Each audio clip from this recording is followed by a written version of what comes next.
Oh, we got to see another body? Do we got to see another body, bro? Like, how many bodies we got to lose, bro? Like I just told y'all, it's merch. When is enough enough? Now we got within the I don't know how long was that after the Migos situation with Takeoff, bro. Now we got Lil Ant. Yo, and I don't mean any disrespect to any of these dudes who posted this. I think it's good that they're talking about it, man. And everybody else is. So they're talking about it. They're talking about it on their vlogs and YouTube channel because everybody else is talking about it. And then basically, if you don't know what's going on, man, this is the gang war. It's viral, man. When I tell you that the gang war is viral, I really mean that it's viral. These are blogs that have these are YouTube channels that have over 100,000 subs, and it's other ones with more subs than that posting this story. You know, they're talking about a gang member who got killed, man. And I don't want to call him a gang member. I'm just saying that one time just so that you could know. But you know, it was a young guy, you know what I mean? Young guy who was killed, you know what I mean? And I'm not going to speak about him specifically. You understand what I'm saying? Because there's no way in the world I could speak accurately about that. You understand? He's a regular dude in the streets of Chicago. And unfortunately, this young brother lost his life. We can only assume it's violence in the streets that caused it, you know, because this is something that we hear over and over again. And I can't tell you anything about this guy because he's not really famous. You know, he's just a regular dude, and his neighborhood is famous, therefore he's famous. And that's the point that I want to get across to you, man. It's like, I guess people are so accustomed to the internet. They're so accustomed to finding out everything because they have their phones and the internet. But at the end of the day, man, you got to take a step back and understand that this is crazy. You understand what I'm saying? It's like social media is finding out about these deaths before the police are. You understand what I'm saying? And it's just, you know, I'm going to just show you the process, man, of how this stuff goes viral and why it's weird, man. See, if you search him in YouTube, these are the videos that pop up. It's basically some YouTube channels talking about him. And, you know, here it is, you know? And, yeah, man, it's crazy, man. It's crazy, man, that these guys are basically famous because of the neighborhood that they're affiliated with. And you hear about so many of these miscellaneous guys when they pass away, and it's just an odd phenomenon to me. Like, when these dudes die, you understand what I'm saying? I mean, I get it, man. It's messed up, it's effed up, but at the same time, it's like, it's just odd that I just think it's an odd trend. You know what I'm saying? A dude who's a regular guy in the streets passes away, and then people are posting him, blogs are posting him, YouTube. I'm posting them right now, but I'm looking at it from a social aspect. I'm like questioning the whole thing, like what makes this possible? So don't get it twisted. I don't want to disrespect this young man or anything like that, because like I said, I have no idea who he is. I'm just saying it's just amazing that we can get like real time information about who's passing away in these cities soon as it happens, before the police gets the information, man. And I just don't really know what to say about that, man. I just kind of feel like, you know, really it makes me want to speak on a larger subject. The streets and the internet are like hand in hand. They're tied in together. What goes on in the streets goes on in the internet. And it's like the two have combined so much that there's no distinguishing between the two anymore. And it's crazy because the streets used to be this underground thing that only people who knew about. If you knew, you knew. You understand? Now with the internet, the internet wasn't always like this, though. Mind you, I was on the internet since the year 2000, and this was never like this before. This is a recent thing. You understand? If I were getting information like that back in 2000, I would be like, what? That would be so weird and blow my mind. You understand what I'm saying? And it's giving people on the internet a window to peek through the curtains and see what's up. You understand? See what's up in these streets. Like I told you before, man, they've got documentaries. Like if you wanted to know, okay, man, Jacksonville, say for example, you saw something about Jacksonville violence, and then you went on YouTube and you were like, you know what? I'm really interested in seeing what's popping off in Jacksonville to make it so crazy. You understand? And I'm not disrespecting these channels. These channels actually do amazing work. You know, I consider what they do journalism. But say, for example, you say Jacksonville gangs, and then what's going to pop up is the war in Jacksonville, part 7, part 3, part 6. And I talk about true crime. I'm not going to lie. I do talk about true crime.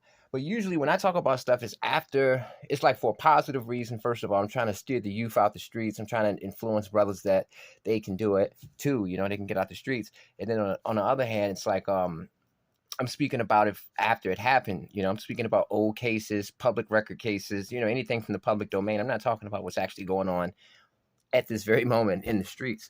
And like I said, man, no disrespect to these channels because they actually do a good job. I think what they do is they're not really doing anything themselves. Just like I tell you, I'm not really doing anything myself. When people get upset with my videos, I tell them, look, everything that I'm getting is basically off Google and the public domain. I'm keeping it real with you. So they own the images. They own the information. I'm reading it. Yes, I understand that I'm reading it to the public, but at the end of the day, I just feel like, just like this dude Top Op, what he's doing is he's taking lives that these dudes in the streets get on, and they're spreading messages and innuendos and insinuating stuff, and then he's combining it with music videos, certain verses, like a particular verse might refer to a real situation. Then he'll play a live that's in the same context, and it's like a story. And it's interesting, man, because it's letting you know, like, yo, this is the streets. You're seeing it in HD. Oh, I forgot about that. Come here. Come say it out loud. Say it out loud. Say it. And he tried to cash out this nigga money yesterday. Damn. He tried to cash out me some money, man. Yeah, this spin suits. This nigga, he a beef eating man. He like to eat beef. All right, so I guess there's a dude in jail. That was a guy who was in jail live, actually in jail, saying that he took somebody's commissary. This rapper, you know what I mean? So that's the storyline right now. That rapper right there that you see in that picture, dude apparently stole his commissary, and he's on the phone talking to another rival rapper. Dude's not a rapper who's speaking, but he's talking to a rapper homeboy. And then the rapper homeboy posted that. And this is the rapper responding. Don't believe, you know what I mean? He's letting you know I would never get my stuff taken. But basically what I'm trying to let you know, look, and somebody proved it. They proved that the backgrounds aren't the same. So these guys who are claiming to have taken his commissary aren't even in the same facility as him. So they just made it up. But basically what I'm saying is that's a storyline that's happening in real life. That's not a TV show. That's not a movie. That's not none of that, yo. That's real life. You understand? And like I said, I'm not blaming a YouTuber for putting this up because all he's doing is taking public domain info such as me. You understand what I'm saying? Such as me. And I just want to show you a little bit more because I don't think you quite know what the hell is going on, man. This is a viral gang war. Niggas played. Y'all. Slowly driving down the street, the car police are now looking for in connection with this shooting. Police say the gunman fired about a dozen shots into the car, with one of those bullets striking the passenger. Police, wake up! You fought niggas played. Hey, that was a real shooting, man. His homeboy was really laying on the ground. The first thing you saw was a dude doing a skit making fun of it.